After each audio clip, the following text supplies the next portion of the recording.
Okay, in this video we're going to do broadsword or saber basics. So this is the Kung Fu style saber. I'll do a separate one for the Tai Chi, although most of the basics are the same. It's just the saber's a little different, so there's a couple different things you got to know about grip change and all that sort of thing. Let's describe the broadsword briefly, because it's not as simple as it might seem. Obviously this is the handle and the pommel and the guard, but in the blade we're talking about several different parts to the blade here. So it's really thick and not sharp at all, of course, in the back, but right about here, this portion of the blade, now this sword isn't sharp, but if I were to sharpen it, it would be sharp on the back side of the blade all along this part, and then slightly dull here, and then really dull here. And even on this part, on the top of the blade here, it's not, I wouldn't sharpen this part here because we'd use that for blocking. And if I put a really sharp edge on it, it would catch and nick the edge and create a lot of problems. But the blade will start getting sharp about here, and then really sharp through this part all the way to the tip. Okay? So this is primarily a slicing weapon. There are some chops, but not too many. Most of the techniques are slices. We do have chops, and we have stabbing. We have blocks with both the front side of the blade up here and the back side of the blade here, but you never block with this part of the blade. First of all, it's kind of flexible by design. A real sword isn't stiff as a board because it's just too top heavy and you can't hardly swing the thing.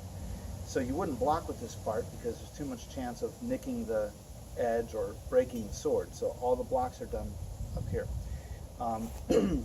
So there's also techniques where you're striking with the pommel. So you have pushing techniques as well, a bunch of different stuff. So we're just going to go through some of the basic cuts though. When you hold the sword, you're going to use this part of the hand here. You can see all of that, right?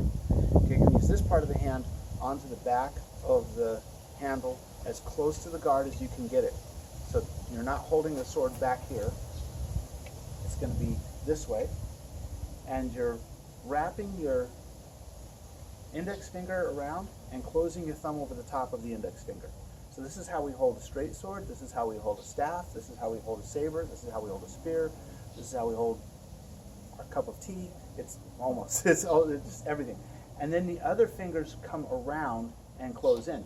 Now they may loosen up a little bit if you're going to have a sharp angle here between the sword and your arm, or you may open up the hand a little bit and turn if you want a straight line between your arm and the saber. So you've got all this leeway. You've got a straight line between the arm and the saber, and you've got a really steep angle right there, and that's mostly some wrist and some fingers opening and closing a little bit.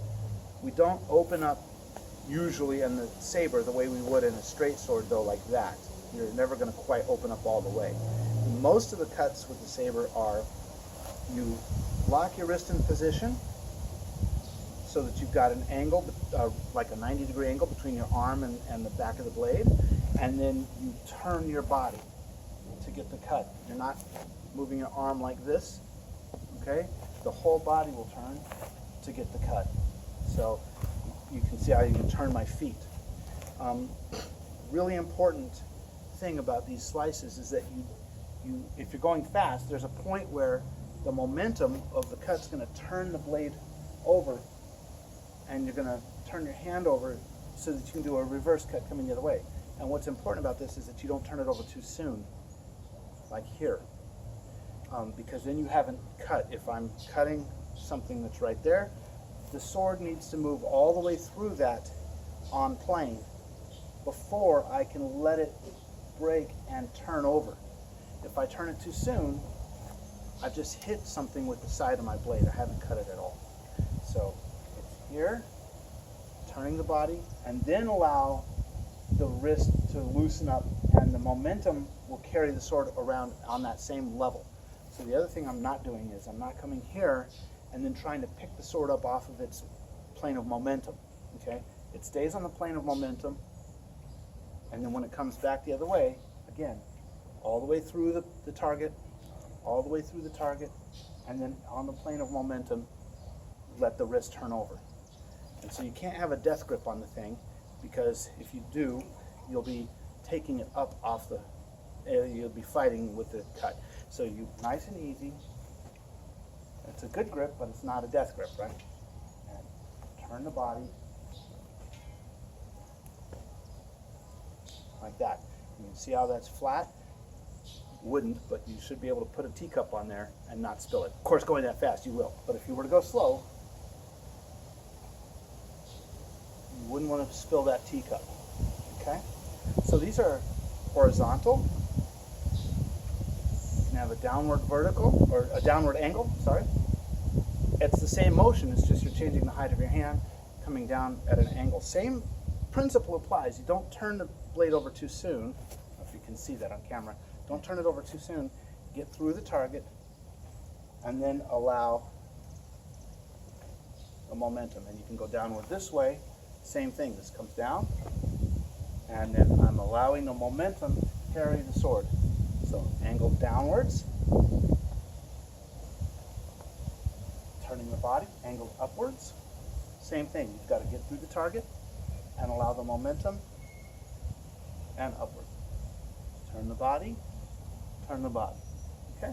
So those are 6 basic cuts. Of course, we have straight down slices, which are usually, it's the same thing as an angle, it's just more extreme. Down like this. You gotta be careful not to hit your thigh with the pommel. And straight upward slices.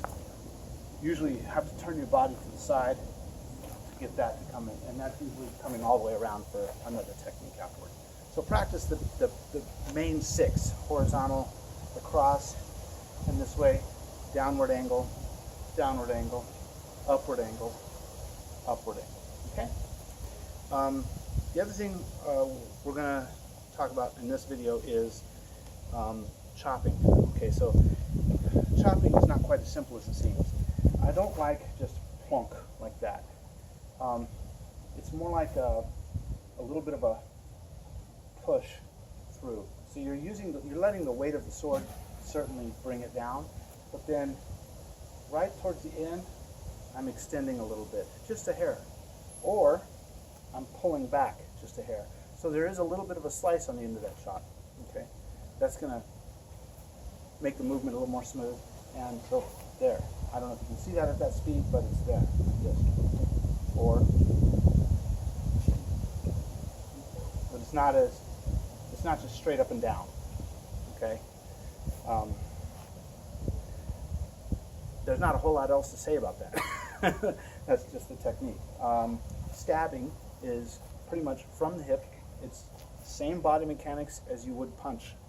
Same basic body mechanics. You push out of one leg, you turn the waist, you open or close the gates, and the hand usually starts at the hip and out. Keep your shoulder as relaxed as you can. Straight line between the sword and your arm. Okay? It's really basic.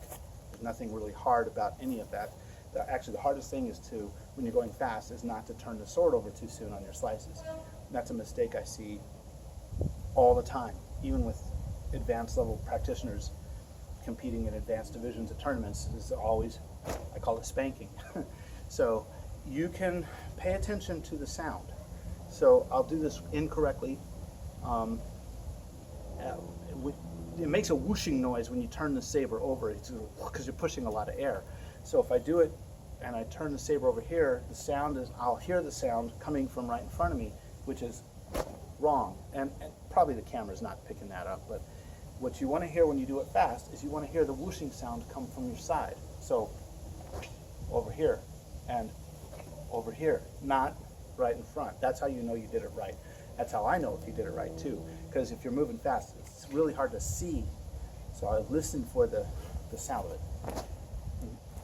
Instead of, which is just a bunch of slapping with the saber. Okay, 2 other basic techniques. The flourish that you see in all the movies. Every movie, every time anyone has a sword, they do this. And what's dumb about that is they're 10 feet away from their opponent, circling them doing this.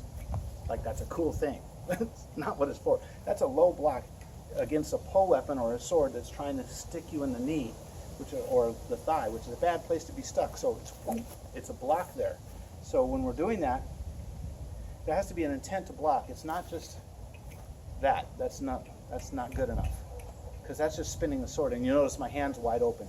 If I actually hit something, it's going to knock the saber straight out of my hand. So this is block. It's there, okay? I'm moving my leg too to emphasize the fact that it's whoops. I'm getting out of the way of that and then coming around for an attack.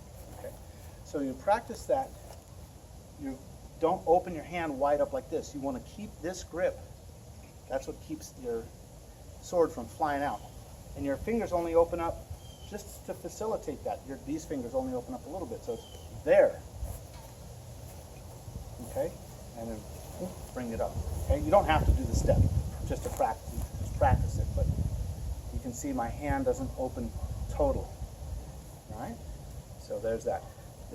We have that version too, this direction, but our first form never does that way. It only does this direction. So there's that flourish thing. That's a little pet peeve of mine. Whenever I watch a sword and sorcery movie, you got some barbarian with a massive sword and he's doing this with it. Like that matters. Okay. That's true of all Kung Fu movies though, isn't it? You know, somebody's doing Mantis technique and their opponent's way over there and they're doing this. Why are you doing that? It's weird. But anyway, the last thing I want to talk about here is this wrapping and entwining business, all of that. Okay, so these are basic techniques. This is a block across. It can be with the front, but remember you're blocking with this part, never this part. Blocking with this, something coming in.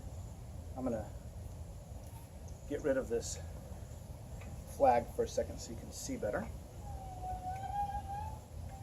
Okay, so I'm blocking with this part coming in, and that's a turn of the body to block across. Now from here, I'm going to leave the sword in place and turn my body underneath it. Okay? So I'm not winding the sword around my back. What I'm doing is I'm blocking here, and then I'm ducking under my own sword by turning my body, which allows me to come in with another cut. Okay? So it's block, turn, cut. There's actually 3 turns there. Turn, then you turn under the sword, then you turn for that final cut. Okay? Block, turn, cut. And the other way is the same idea, except you start with a cut. You let that break, raise it up. Again, turn under it. Don't bring it around behind you. Turn under it and cut again. Usually that one's going to be more of an angle, so you cut here, flat, turn, cut, angle. Okay? And then the willow palm is usually a flourish at the end of you're cutting and then pushing something away. So get rid of that so I can feel correct again. So it's here, turn, here. Okay? Block, turn under, cut, cut, turn under, cut. You can do this in Shubu, you can do this kind of in a turning Mabu like I'm doing. It happens while you're stepping, it happens while you're jumping and spinning in the air. There's all kinds of combinations for that, but you need to get the wrapping and twine correct in order for it to work in your forms. If you're doing it with all your arm, first of all, your shoulder's going to be aching by the end of one form, and and the technique isn't right. So a couple details about this. When you're coming around this way, make sure you're not coming over the top of your shoulder for that cut. I'm going to come around to the outside. You can see that's on the outside part of my shoulder, not over the top, because you stand a good chance. First of all, you didn't block that side of your body. You stand a good chance of clipping your ear with the back end of the blade as you come down, and that really hurts. Ask me how I know. Okay? So don't do what I did that one time, more than once, because I'm not that smart. Get around, and it's easier to do if you turn your body to not come over the top. It's easier to get that blade out to the shoulder, and then there's your cut. Okay?